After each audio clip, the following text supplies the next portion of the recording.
Well, here we go. We're trying something new. And so what have we decided to call this? This is going to be called the Proper-Tea podcast. Being British, I need a proper cup of tea. Proper tea. We're in real estate. It kind of names itself. It works. Genius, right? Okay. Well, I'm Kirk Walper. And I'm David Pyle. Yeah, and we're both agents in Parksville, Qualicum Beach here on Vancouver Island. And so we're going to just be covering some hot topics with real estate, what's current and relevant right now, and also just anything that's useful. Hopefully you find it interesting, but we'll get to learn a little bit more about us as well, our backgrounds and what we do, and how we have fun selling real estate. It's always fun. Okay, so all the time. Today, it's June 5th, 2024, and so we had an announcement this morning.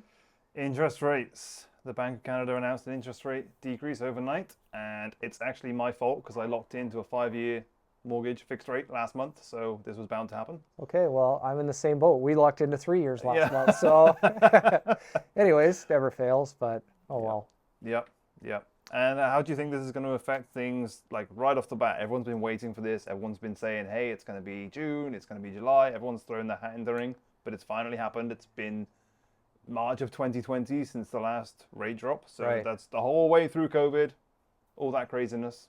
What do you think is going to happen this next little bit? Well, I think a lot of people were hoping and were wishing for a rate reduction months ago that didn't happen. But I also don't think that, I mean, as much as people were hoping for it, for some people were actually surprised that it happened now and not either next month or even in the early fall. Obviously, initially, it is going to give people more confidence in the market again to move forward. For people that were just waiting, I mean, a quarter point reduction in the Bank of Canada rate isn't going to have a huge impact on the overall, in the cost of housing. Yeah, you might be able to upgrade to, the top tier Netflix subscription now. Yes. Yeah, I can resubscribe to Netflix. Yeah. Yeah, on the monthly outgoings, it's not going to make a great deal of difference, but it's just that the whole market perception and confidence in the market. Yeah. And people who were holding out until that rate change to actually do something, we might see some activity there. But we live in this weird bubble in Parksville, Qualicum, where a lot of people are moving here to retire. So there's a lot of people who aren't concerned about that in the aging community. But I've got, a lot of clients who are young families who this does affect. Yeah. So, it definitely impacts people with the mortgage, but we've seen so far this year in our market a lot of properties transacting over $2 million, and typically that market, they're not buying with a mortgage. So the higher rates were a benefit to some people. Yep. Some of their investments were actually producing a higher rate of return. So it didn't negatively impact everybody, and which is different in our market because of our demographic having so many retirees. But I think overall, when you're looking at property sales and getting things moving, we need those entry buyers buying at the lower end of the market, and then everybody moves up from there. So this is definitely going to help get things going. If there's money flowing into the market, and then it trickles all the way up, right? So Absolutely. It definitely will be an impact there. The buyer sentiment, there were people that were afraid too that rates might even go higher. So this decrease eliminates a lot of them, I would say almost all of that fear that we could see higher rates. So it's it looks like that benchmark now for the future, for the rest of this year, really. Yeah. Even if we get a couple more, I don't think, if we have a couple more this year, the same sort of quarter point, I don't think it's going to have as much as an impact as this first one, breaking the seal. Yeah, exactly. Yeah. And I've even heard comments out there about the total over the next 10 months to 12 months coming down like as much as 1.75 to 2%. I don't know. I think that still might be wishful thinking, but I guess we'll have to wait and see what happens. Everyone's an expert and throwing the hat in the ring until something happens, and then some people will look good and some people won't. But definitely, if anybody's sitting on the fence, been wondering what to do, I think now is a good time. We've got a good amount of inventory on the market here. There's more to choose from. There's definitely more to choose from. There's some nice houses that are priced well also. So hopefully that'll get some of that product moving as well. Yeah, and a lot of, moving in, should we move into the buyers? Yeah. Yeah, so moving into that, a lot of the properties you do see for sale on the market, as consumers, you don't see if there is a subject to sale offer on that property. And it's something we're seeing a lot in this market right now. people are concerned. Do we buy before we sell, or do we sell before we That's buy? the biggest conversation I'm having with people right now. Yeah. And, they want to find something. They're scared to sell their house and not have anywhere to go. And that's the biggest conversation I'm having with my clients. So what all are the you time. telling people right now? Like if we're sitting down and I'm year over, we're talking about selling my house, and I'm unsure, should I sell, should I list and then buy later, or do I wait to list until I find the home that I want to buy? I go through the pros and cons. If you sell before you buy, you've got more negotiation power. Yes.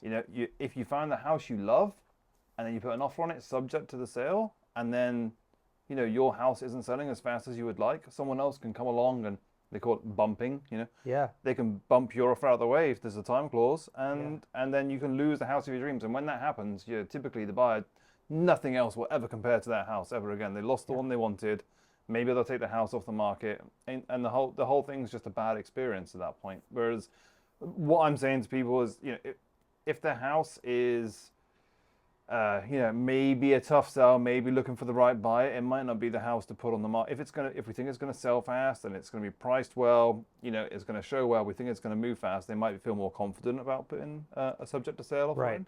But at the same point, what I typically do is, let's have a look on the market, let's go and see some houses. If there's 3 or 4 houses out of a bunch that could work, and there's product out there that, then let's list your house. Let's get your house sold. Yeah, if they're not looking for something super specific. Right? Exactly. Yeah. If there's enough product out there, then let's go ahead and list your house. We'll get as much time as we can.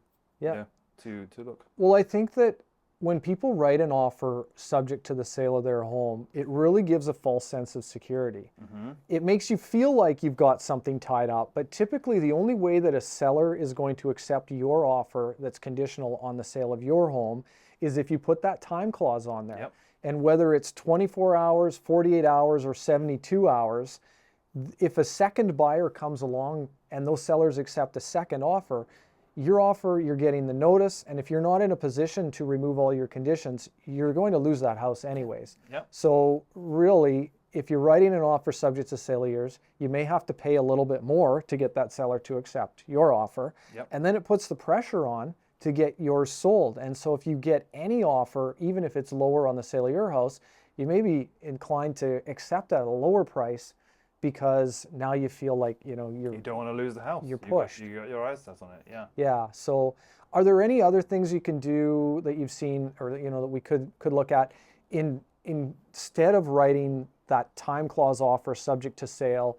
Have you seen anything else out there that people are using, or what would you recommend? Is there anything else that we can do to help alleviate that concern that people are having in that situation?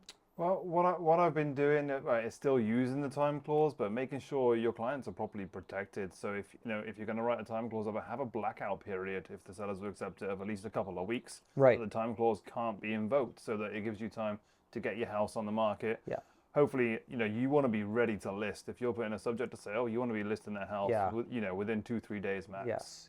And then having a blackout period, and also when you do accept an offer on your house, you want to be able to have another period of safety for you to remove subjects. But as far as and unless people have got access and to be able to, if they've got to get a line of credit on their house, if they've got that freedom to go and see a mortgage broker, we've got some great local mortgage brokers in town. They can get some equity out of their house, and if they can use that equity to put down on a second house if they can carry 2 mortgages.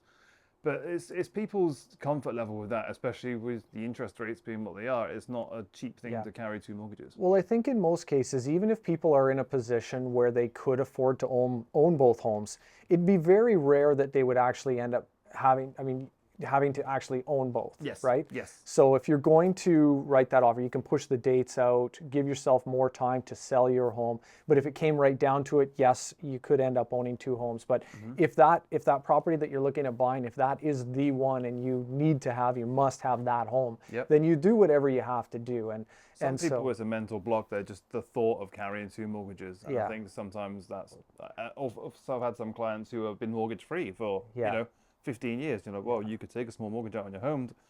No, then sometimes that's just uncomfortable for people, and that's fine too. It's all about what you're trying to achieve and your risk tolerance for what you're willing to do.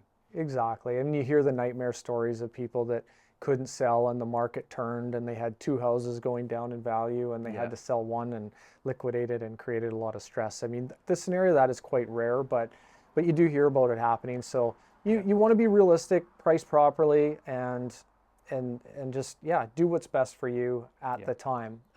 There's also the other option of, you say you do list your house for sale and you've got a couple homes in mind, but you haven't written an offer on anything. You can always put a seller's condition if an offer comes in on your home, subject to you being able to purchase another home. So you're not 100% committing to your sale unless you can find something else. Now, I don't typically recommend that unless absolutely necessary, because it takes away the motivation from the buyer when they see that. And so you may end up having to take a lower price on your sale, which defeats the purpose a bit if you're going to do that. But there are scenarios where people just don't feel comfortable, and that is an option for sure. It definitely is an option. It's not something I would also recommend. But it is there as an option. And if the buyers aren't spooked by it, then it could work and give some security to the seller. I mean, sometimes you just have to work, but everybody's situation is a little bit different. So you go look at it, see what's best, and move forward from there. But I think that ideally you're going to, the same thing I'd recommend, put your house for sale, be out there actively looking in the market, know that there are some options. And this is for someone that's looking for, in the general market, they're not looking for something super specific that's like, 1 in a million. But if they're looking for something, know there's going to be some options out there for them to buy. You can feel confident, put your home for sale, get the ball rolling on that end, be actively looking so that when that offer comes in, you can accept it. You know exactly where you're at, where you stand financially on your sale, and it puts you in the driver's seat for the one that you're looking to buy. Exactly. I had some clients yesterday whose house just, they accepted an offer down in Victoria, and they were up here that same afternoon. They called me like they knew which house they wanted. They came up, they took a second look, and it just kind of works. It's amazing how the right home comes along at the right time. And I've had that conversation with sellers sometimes where they're like, well, we don't want to put our home for sale because we can't find anything that we like. And I'll say, well, that's okay that the one that you want to buy isn't there yet because you're not actually ready to buy yet. And so you just have to trust in the process, and it works out. I've only had one time where we actually had sold their home and they got caught and couldn't find another home. And they ended up going on a 3-month cruise. You didn't invite them into your home? No, sorry, not those ones. But they couldn't afford the rent. A cruise for 3 months sounds good. Fair, if that's an option. Well, there's always an option. There's always an option. Yeah, they put their stuff in storage, went on the cruise, and then found a home when they got back. So. It's probably easier and cheaper to go on a cruise than it is to find a rental property in this area right now. Like, you may as well go on a cruise. You get meals paid for, you get entertainment, probably for the same cost of renting a 2-bedroom rancho. Yeah, exactly. No, very good. Well, I mean, that covers what we wanted to cover today. Yeah, and we're going to be covering some other options in, the coming few months. We're going to try and make this a regular thing. Okay. Are we going to clink our teacups? Well, so since this is the Proper-Tea. Proper-Tea, and we have some Proper-Tea here. So what is the proper way Pinky up. Okay. Pinky up. Okay, like the Queen. Is that okay? Yeah. All right. Well, we'll be back again. Thanks for watching. Thank you.